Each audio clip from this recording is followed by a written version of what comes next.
Videomuzun ikinci bölümüyle devam ediyoruz.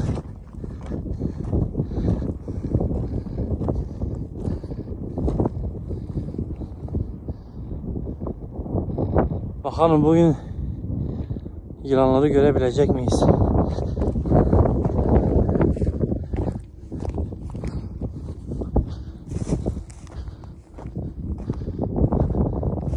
Baba var mı bir şey?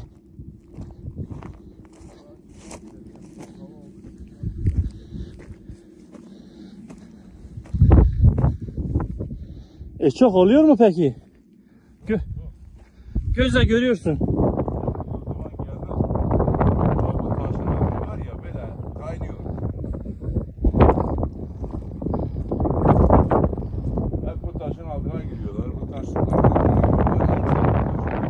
Kimse gidip acaba taşın altına bakabilmiş mi?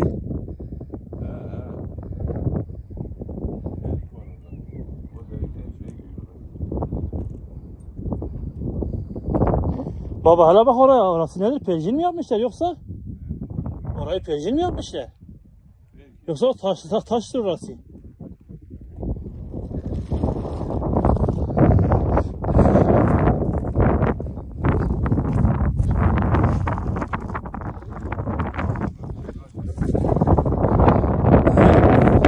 Aa bak görüyorsun. Ama ne güzel kale gibidir ha.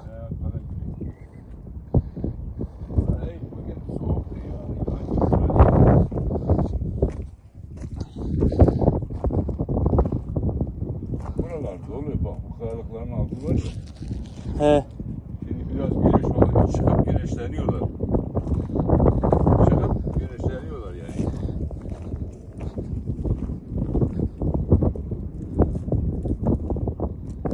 Ha, güneş olsa biz gelsek kesin görürdük.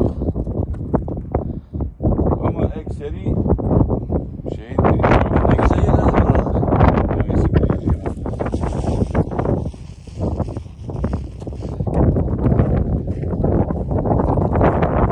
İsmet amca gelip bak buraları araştırmıyor.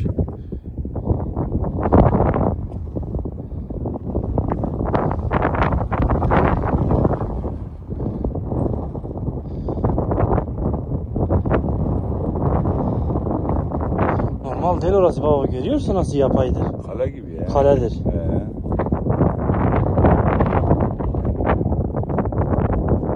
Yoksa yer çevirmiş orayı.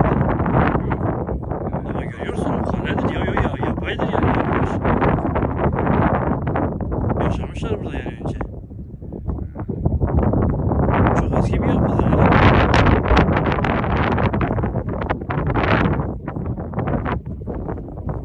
Nasıl yapmışlar onu?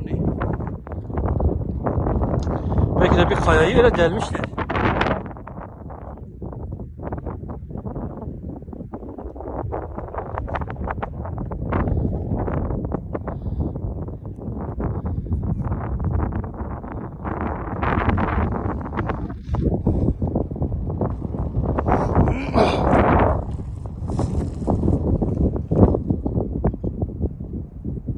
Ya işte bu kayalıkların altı var ya böyle doludur ha. Mesela çıkıp bak buraya geliyorlar. Eyüp. Güneş çıktığı zaman buraya geliyorlar, burada güneşleniyorlar. Mesela 5-6 tane bir yerde. O kayalıkların altında. Sizi görünce ama kaçıyorlar insanları değil mi? Vallahi güneş çok kadar soğuk havada. Ama kaçıyorlar tabii.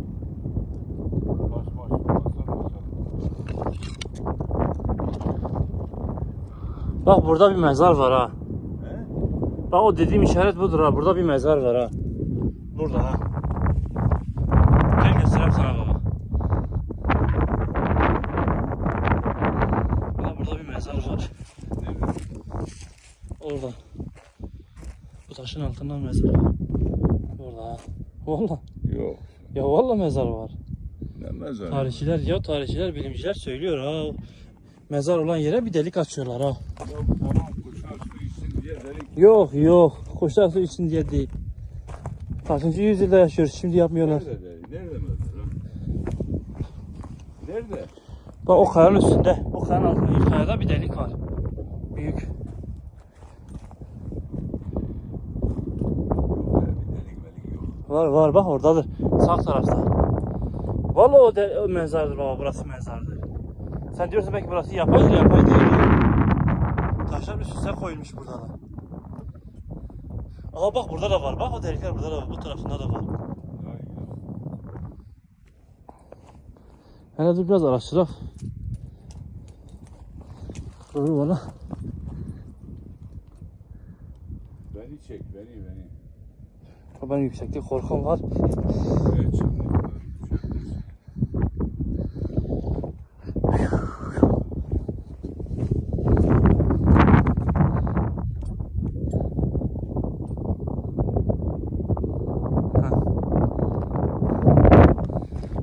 Baba. Bak göstereyim sana. Ben gördüm. Bunlar bak o yapaydır. Burada da 2 tane burada açmışlar bak. Kaç tane delik varsa o kadar mezar var ha. Aile mezarı diyorlar ha.